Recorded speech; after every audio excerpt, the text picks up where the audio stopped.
रामायण में एक ऐसा प्रसंग है जो भक्त और भगवान के बीच के अनोखे रिश्ते को दिखाता है।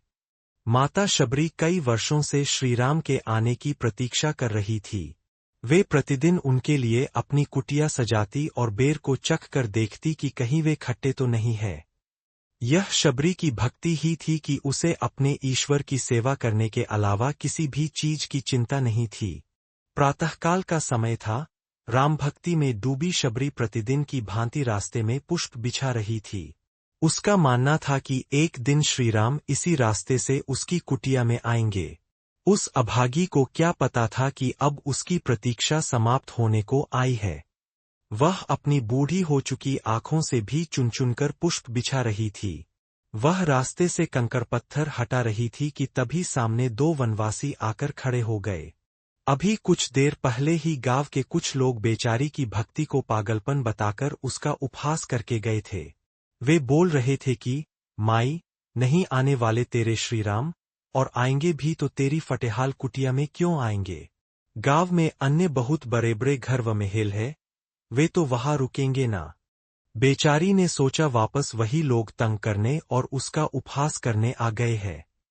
बूढ़ी हो चुकी शबरी उन वनवासियों को पहचान भी नहीं पाई कि सामने आखिर खड़ा कौन है। खिन्न होकर बोली, यहां से हट जाओ, मेरे राम यहीं से आएंगे। तुम रोज रोज आकर मेरे पुष्पों पर पैर मत रखा करो। बहुत मुश्किल से चुने हैं मैंने यह कोमल पुष्प ताकि मेरे श्रीराम को कोई कठिनाई ना हो। दोनों वनवासी उस भोली बुलिया की बात सुन ही रहे थे कि तभी एक वनवासी प्रसन्न होकर बोला, माँ, तुम्हारी प्रतीक्षा समाप्त हो गई, तुम्हारा राम आ गया। मैं ही राम हूं और ये मेरा अनुज लक्ष्मण है। कैसी हो आप माँ? कौन तंग कर रहा था आपको? आप ठीक तो हो ना? हमें अपनी कुटिया में नहीं ले चलोगी? यह सुनना ही था कि शबरी सब कुछ भूल गई। बेचारी इतने वर्षों से जिनकी प्रतीक्षा कर रही थी, पुष्प बिछा रही थी, कंकड़ पत्थर चुन-चुनकर हटा रही थी, आज वे स्वयं आए तो उन्हें ही नहीं पहचान पाई। प्रभु को सामने देखकर भी ना पहचान पाने से बेचारी को इतनी आत्मग्लानि अनुभव हुई कि प्रभु चरणों में गिर पड़ी और धो डाले आंसुओं से नारायण के पैर। शबरी लगातार रोए जा रही थी और आंसू टप-टप करके प्रभु चरणों में गिर रहे थे।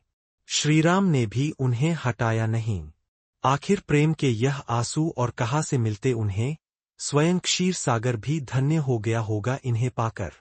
प्रभु बोले, माँ, हम बहुत थक गए हैं, अपनी कुटिया में लेकर नहीं चलोगी? यह सुन एकदम से खड़ी हो गई वह और हाथ पकड़कर ले गई अंदर कुटिया में। अंदर गए तो दोनों को जल्दी से आसन पर बिठाया, फिर पूछा, प्रभु बहुत दूर से आए हो, अवश्य भूख लगी होगी।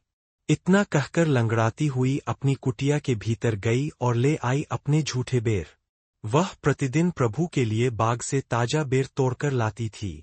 कहीं प्रभु को खट्टे ना लगे, इसलिए थोड़ा सा चक्कर भी देख लेती थी। खट्टे होते तो फेंक देती और जो मीठे होते वही टोकरी में टिक पाते।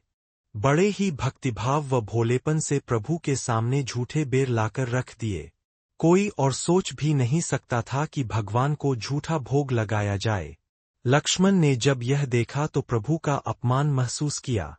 लेकिन यह क्या, श्रीराम तो खुशी से एक एक बेर उठाकर खाने लगे जैसे कि बहुत भूखे हो। प्रभु बेर खा रहे थे, शबरी उन्हें देखे जा रही थी और बेचारे लक्ष्मण अचंभित थे। बीच में शबरी ने पूछ ही लिया, प्रभु बेर मीठे तो है ना? मैंने एक एक चखकर देखे हैं ताकि आपको खट्टे ना लगे। श्रीराम ने भी तपाक से बोल दिया कि माँ, इतने मीठे बेर तो बैकुंठ में भी ना मिले। बस शबरी को और क्या चाहिए थे, बरसों का परिश्रम रंग जो लाया था। लक्ष्मण अभी भी अचंभित ही थे। वे सोच रहे थे कि जिनको भक्त अपने खाने से पहले उन्हें भोग लगाते हैं, वह फिर प्रसाद रूप में खाते हैं। आज वही एक नादान महिला के झूठे बेर क्यों खा रहे हैं? वे क्या जानते थे कि प्रभु ने शबरी के झूठे बेर खाकर क्या संदेश दे दिया। प्रभु के लिए सच्चा झूठा भक्त की दी वस्तु से नहीं बल्कि उसके मन से महत्व रखती है। दूसरों का छीना हुआ, कपट से कमाया या अधर्म के पैसों का 56 भोग भी भगवान को लगा दो तो वह शबरी के झूठे बेर के आगे फीका ही रहेगा। इस तरह से शबरी के झूठे बेर रामायण की एक महत्वपूर्ण शिक्षा बनकर सामने आते हैं। आशा है कि आपको रामायण का यह प्रसंग पसंद आया होगा। यदि हाँ, तो नीचे कमेंट करके हमें अवश्य बताइएगा।